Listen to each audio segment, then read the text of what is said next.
Hello everybody, Chris here, and in this video I'm going to be showing you guys how to set up my World Time plugin for Godot 4. So the World Time plugin provides 3 different game systems so far, including the GameTimeSystem, which allows you to have separate game time from real world time and scale that up to whatever kind of game speed you want. So you can have a whole day occur in a minute if you want to. And then you can set up a custom calendar or even time scale, where you can define how many days are in a month, what the names of those months are, how many different types of game years you want in your calendar, and even stuff like how many seconds would be in a minute of game time if you want to go that far. So to get started setting up that system, of course, we have to install our plugin first. So all plugins in Godot generally go under the add-ons folder in your project, so you'd have to create resources/add-ons. So you just right-click here and do create a new folder if you haven't already. Then I'm going to right click here and open this in File Manager, and I'm going to bring in the assets from the plugin into here. So we want to grab the World Time folder and just put that straight into add-ons. So the full path in the project should be add-ons/world time, and then that's all lowercase with the underscore between world and time. Okay, then we can go back into Godot. We should see all of the assets in here, including the plugin configuration file, which with that, we should be able to go to Project Settings, and then go to Plugins and toggle World Time on. So now that World Time plugin is enabled, we should have access to all the classes in the plugin. So let's go to my main gameplay scene, and then we will add the systems, basically wherever else you would have the main systems logic for your game. So in this demo, the gameplay scene is basically where I would be loading up the main gameplay loop. So under world, I might load in a level here. But the things that would be consistent would be the systems, which just carry over as level switches. And then the canvas layer has all of the UI stuff down here. So if I want to add the game time system, I'm just going to go in here for the hierarchy I already have set up for building system and grid targeting system from that's from Grid Builder plugin. And I'm going to right click here and we're going to search for systems. So you can see the 3 systems here for the plugin: game time system, day-night cycle system, and world age system. So we'll get to all of those in this video, but let's start with the game time system because the other ones are basically going to be dependent on that. So let's create the game time system. And you'll see over here on the right 3 empty fields for a time signal bus, a game calendar, and a date time. So the date time is the starting time of the calendar. I can just click here and do new date time. If you expand that, you'll see that there is date and time. So we'll want to define those nested resources as well: new game date and new hours time. So the game date starting at day 1, day, month, and year 1. And then the hours time as hours, minutes, seconds. If you wanted your game to start at 8 in the morning when it first launches, without loading any saved data, then we would just put 8 for hours, and then that's basically 8 in the morning. So we'll just leave these as the defaults for now. And then let's add in the time signal bus. So the time signal bus, if we create a new one of these objects, you won't see anything in here directly. So what the script for this actually contains is a bunch of signals, which are basically Godot's way of handling events, where something happens and then something emits the signal in order to tell all of the subscribing objects what happened. And then anything that's subscribed to each of those individual signals can receive the data. The reason this exists, rather than putting the signal straight in the game time system, is that now you only need to reference the resource. You don't need to actually know or set in the inspector anything about the game time system when you need to use those signals. The advantage here for the resource is that we can right click here, save it to our project. So if you have a folder for signals, that kind of thing, I would probably put it in there. Otherwise, we could create one or maybe put it in the system folder over here. And I'm just going to call it timesignalbus.tres.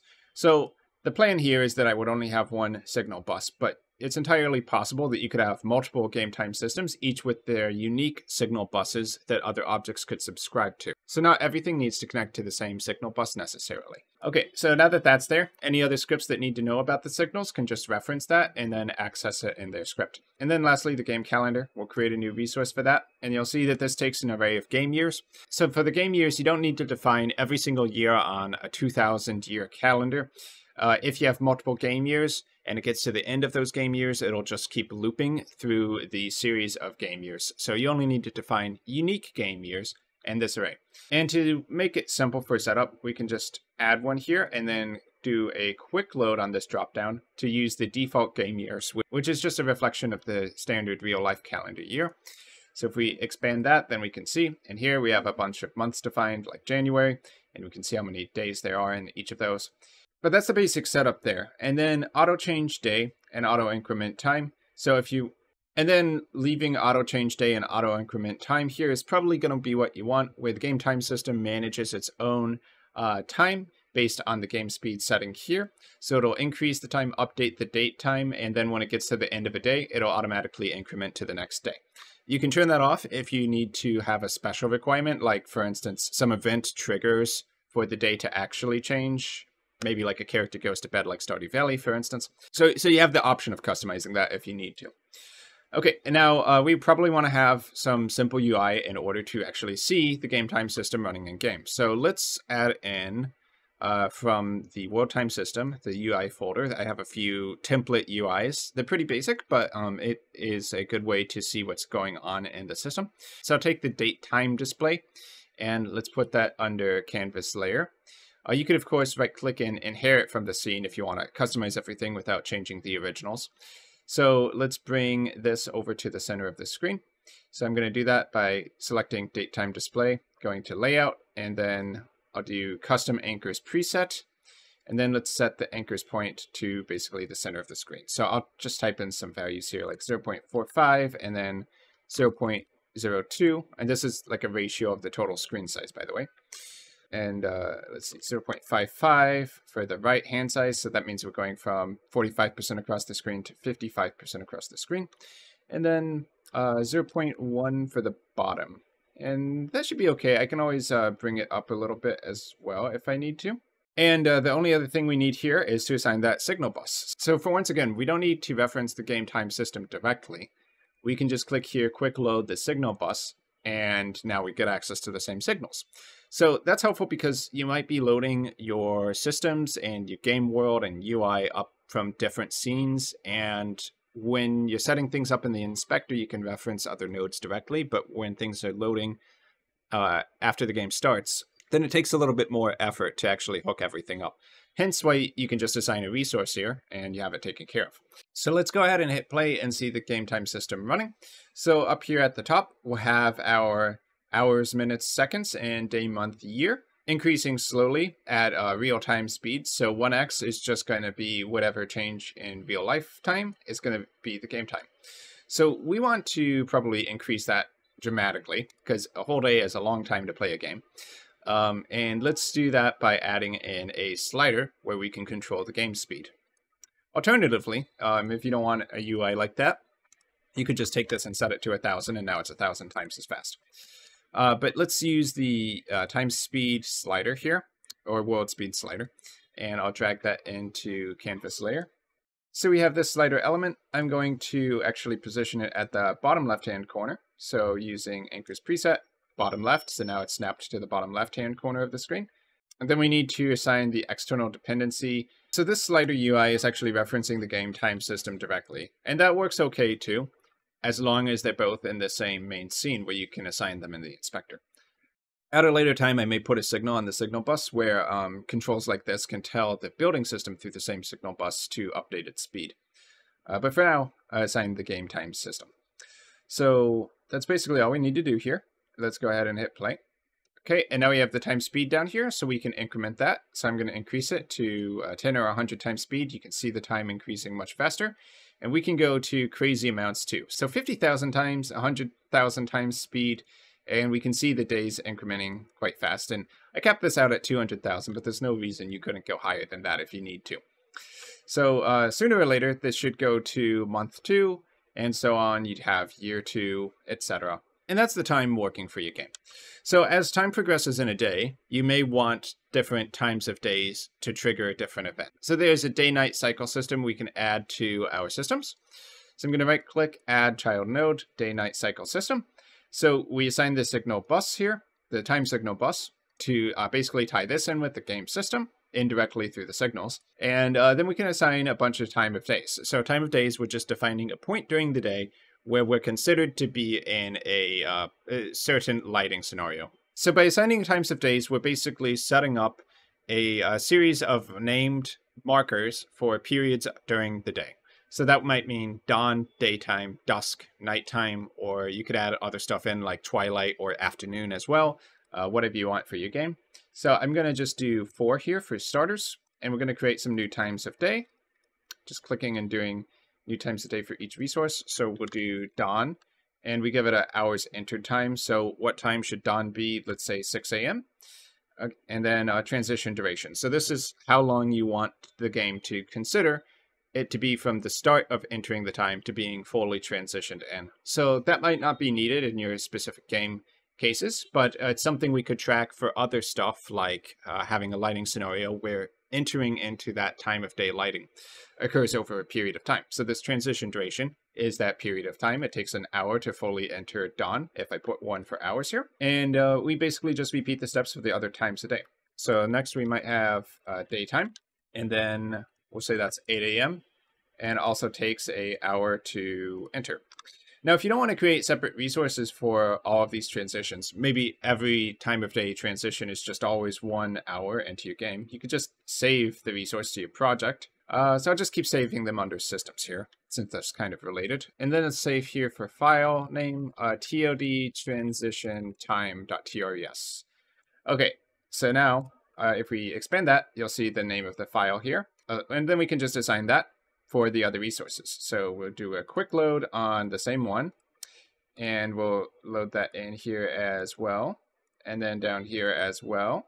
Okay, and now they're all referencing the same data. So if I change 1 to 2, they're all going to be 2. So that makes it very handy. You only have to update once, and you can affect everything if you want them to share the same data.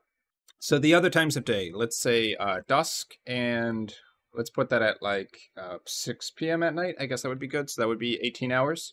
So this is 24 hours time. And then finally, we'll have nighttime be 8 p.m. or 20 hours. So let's give that the name nighttime. Okay, so that's our 4 times of day. And then the day-night cycle should automatically keep track of which time of day we're in based on the time settings we just created. So if we want to see a visual indicator of the day-night cycle system actually working, then let's add in a UI for that. So we have a UI time of day inside of world time, and I will use the time of day display. So this is just a little label indicator with background color. And then let's move that kind of to the center to the right of the time of day. So I'll do layout, and let's do custom anchors preset. Then I'll just adjust these until it's where I need it to be. Just the first 2 is probably good enough because we don't need this to stretch or anything. Or do we? Well, we'll try that for now.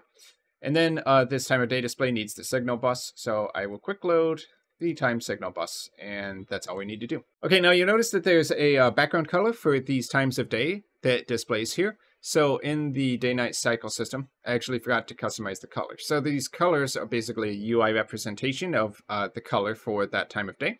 So you can customize these for each one. So I might want dawn to be something like a light blue, and then daytime can be kind of like a sunny yellow. And then this time of day, dusk, we'll say is more of like a fuchsia or purple. And then for nighttime, we'll have like a much deeper purple. Okay, so these colors should now be reflected in this UI. Okay, so now we can go ahead and hit play, and we'll see that at 0 hours, our game defaults the time of day to nighttime, which makes sense because nighttime starts at 20 hours and dawn does not start until 6 a.m.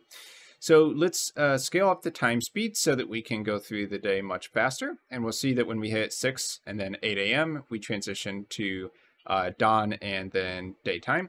Now it's a little hard to read the text here, so you might want to customize the font settings to make the background colors darker. But we can see the times of day transitioning. And when each of those times transition, that allows you to set up other events. So let's actually take a look at the time signal bus. So for instance, one thing you could do with the system is that when a time of day entered, let's say nighttime happens, you could have a script run where all of the monsters come out in your game world. And then when dawn happens, they leave, they go away and try to exit the scene. So that's just one example of how you could have time-based events with the system. So another thing we can do with time of day is to have the light transition over time. So that script I have included in this project. So if I search directional light, then we'll be able to see time of day directional light 2D. Now, rather than adding one of these to the main gameplay scene where we don't have the level, it might make sense to actually add it into the woods level directly. So let's see, at the bottom here, we have a directional light here, which is subtracting light from the scene to make it darker. So if I was to hide that light, we'd see the normal lighting of these sprites. So you can actually stack lights on top of each other. And in this case, I'm going to do that because I want to keep this scene kind of dark, but I do want the colors to change over time with the time of day directional light. So I'm going to right click on woods level, and we're going to add another directional light. We'll see time of day directional light here as an option. So I'll create that at the bottom, and then this needs the time signal bus. So this really indicates where it's actually helpful to have resources that you can reference in your project rather than needing to rely on the nodes, because you can see in this scene we don't have the system set up, but we can still use the data from the system once everything loads just by assigning the time signal bus. So I'm going to add that in there. And then we need to create time of day light settings. So these are lighting settings based on each of the times of day we want to respond to. So when a time of day enters, we're going to apply these light settings to the scene over time. And we can also set up a transition curve. So how we want the progress of that transition to actually occur. Optional, not required. I think by default without this, it's just like a straight linear line. And then you can see that currently we're in add mode for this directional light, which makes everything way too bright. So let's change that to mix. And that should kind of revert the color to normal. So then let's take a look at the transition curve. If we go in here to new curve, we can basically see this is our starting point for the transition. This is our ending point. How do we want to get there?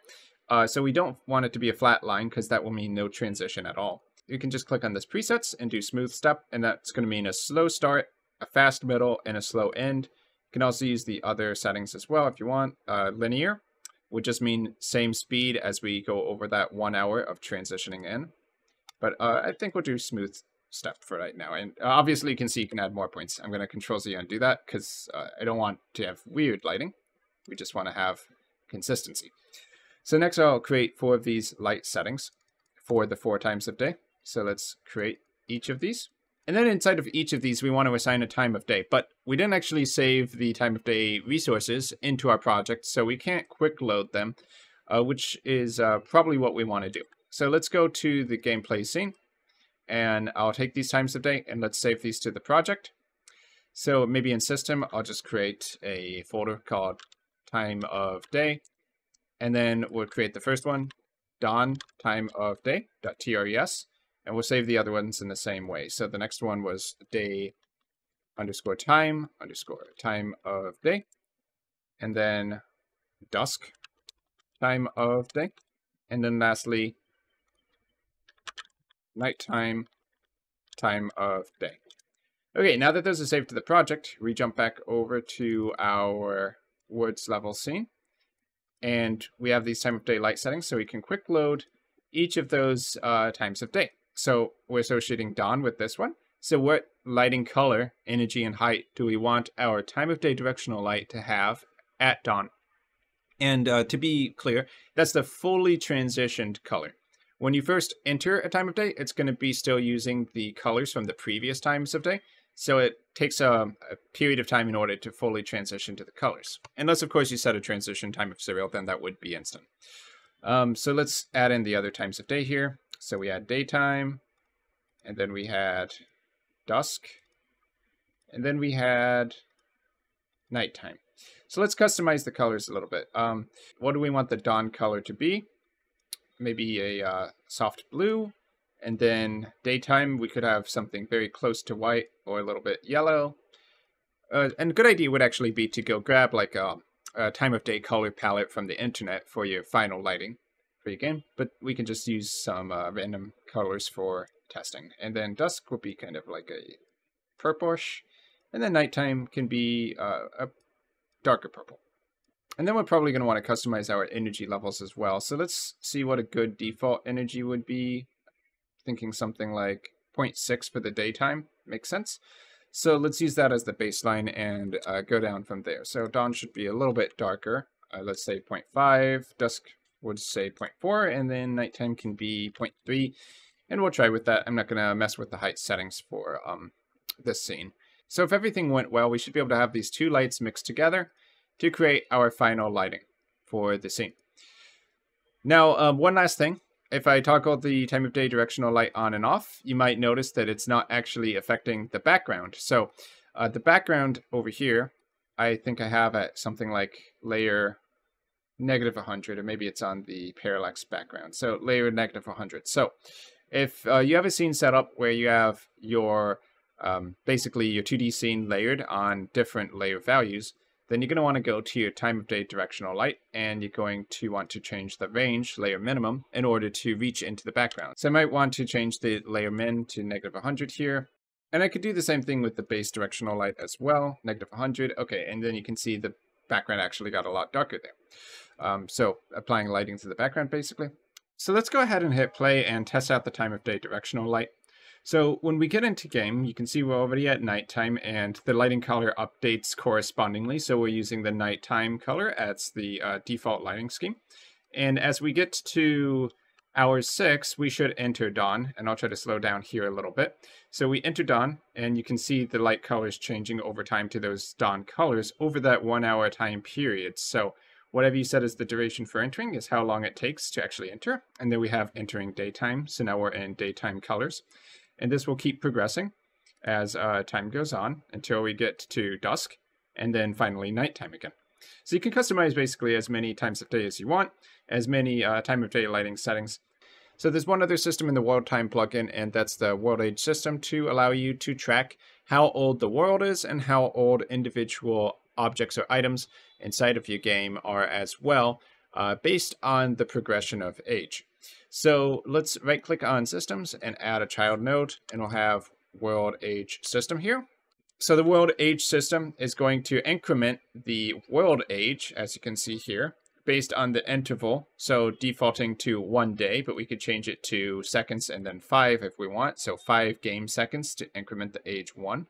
And you can optionally just choose real world time if you want this to be independent of the game time system. But if you do want to use game time, in most cases I think you would, then we want to connect to the time signal bus. So let's add that in there. And then this system has its own separate signal bus that it creates and emits increased signals through. So I'm going to click here and do a new aging signal bus. And just like before, we're going to want to save this to our project.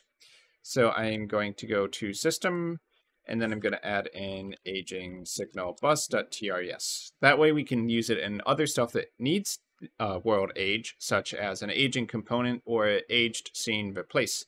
So basically, now what's just going to happen is the age is going to start at 0 every 5 game seconds that elapse. It's going to increase that by 1, and it's going to emit a signal on the signal bus to tell everything else that the age increased by 1, which means other objects can increase their own age or total age. So we would need an object that we actually want to increase the age on. So we could add that to things like characters. Basically anything you want to right click and add a child node, you can give a aging component and keep track of how old it is. Let's just add a aging component here. Then we just need to connect it to the aging signal bus. And now it will track the age for this character. Now you can just use that as a statistic, or you can actually do things with it. So for instance, if we want our enemy generic to be replaced by a new scene, we could do that with the aged scene replacement node. But I don't want to apply that to the base character here. I'm going to create a new character based on that first character by inheriting the scene. So I'm going to search enemy, and I'm going to right click on enemy generic, and let's do a new inherited scene. And in this inherited scene, we'll have all of the same defaults, but I'm going to right click, add a aged scene replacement node to the bottom. And this means we're going to replace this root scene with a new scene when the aging component reaches a certain age. So I'm going to assign the aging component, so we track that age. Then we're going to replace the root scene, enemy generic up here. And we have a replacement threshold. So how old does the aging component need to be before we replace it? So let's say 3 for 15 seconds. And then we're going to replace it with, let's just grab basically any object in the game. Anything that is a scene you can replace. So I can replace it literally with a building if I want. So I will replace this character with the shop ward scene. Basically, I'm replacing a character with a shop. Yep. So let's save this into the project in characters, enemy, and I'll say enemy that becomes a shop. Might want to give it a new name up here as well for the root. So enemy that becomes a shop. Okay, gonna save that scene, and now in gameplay, or actually in the woods level, we're going to add one of those enemies in. So I'm just going to drag and drop this into here. You can see aside from those nodes we added, the AgedSceneReplacement, that these characters are exactly the same. And they're operating in the woods level. So let's hit play and run this scene. And we'll see our enemy over here acting exactly like this other enemy over here. So it has the same jumping stuff. I don't know if he'll get to that point where he can test that out. But what we'll see happen is that at 15 seconds, this character should be replaced in midair, apparently, with a shop. And just like this shop over here is the same scene, so we can jump on the roof of that shop. So the character has literally become a shop. Now, you can make it make more sense. You could have like a juvenile plant or animal become an adult animal after a set period of time. But that's just an example of what you can do with the World Age system. So that's pretty much going to be it for my first tutorial on the World Time plugin. Of course, you can see that it's not at version 1.0 yet, so I still have it in development, still going to be doing more testing, bug squashing, and we'll see if there's more features as well that I could cover in a future video. But if you're interested in the plugin, you should be able to find it on itch.io, on Ko-Fi, and my Patreon pages as well, so links in the description for that. Thanks for watching all the way to the end. I've been Chris, and hopefully I'll see you guys in my future Godot game development content. Thanks for watching all the way to the end. I've been Chris, and hopefully I'll see you guys in my future game development content.